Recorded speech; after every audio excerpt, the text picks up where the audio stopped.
ఇప్పుడు ఇన్ఫర్టిలిటీ అంటే మేజర్‌గా పిల్లలు పుట్టకపోవడానికి రీజన్ ఇప్పుడు వచ్చేసి లైఫ్ స్టైల్ చేంజెస్ అండి. అమ్మాయిలలో కానివ్వండి, అబ్బాయిలలో కానివ్వండి మేజర్‌గా లైఫ్ స్టైల్ చేంజెసే. ఇన్ఫర్టిలిటీ అని మనం ఎప్పుడు అంటామనంటే after 1 to 1.5 years successful marital life తర్వాత కూడా పిల్లలు పుట్టట్లేదు అని అంటే మనం దాన్ని ఇన్ఫర్టిలిటీ కింద కన్సిడర్ చేసుకుంటాం. ఇప్పుడు అమ్మాయిలలో లైక్ మేజర్‌గా చూసుకుంటే ఏజ్ ఫ్యాక్టర్ చూసుకుంటాము. వాళ్ళ లైఫ్ స్టైల్స్ చూసుకుంటాము. వాళ్ళకి ఏమన్నా కోరిలేటెడ్ కంప్లైంట్స్ ఏమన్నా కాంప్లికేషన్స్ ఏమన్నా ఉన్నాయా చూసుకుంటాం. ఇప్పుడు ఫస్ట్ లైఫ్ స్టైల్‌లో తీసుకోండి. వాళ్ళు ఎలా ఉన్నారు? వాళ్ళు సెడెంటరీ లైఫా? లేదు యాక్టివ్‌గా ఉన్నారా?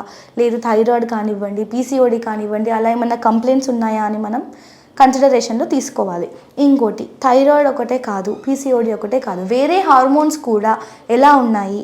అన్నీ ప్రాపర్ లెవెల్‌లో ఉన్నాయా? అనేది కూడా మనం కన్సిడరేషన్‌లోకి తీసుకోవాలి. ఇంకోటి మనం కేస్ టేకింగ్ తీసుకునేటప్పుడు ఫస్ట్ నుంచి వాళ్ళ మ్యారిటల్ లైఫ్ ఎలా ఉంది?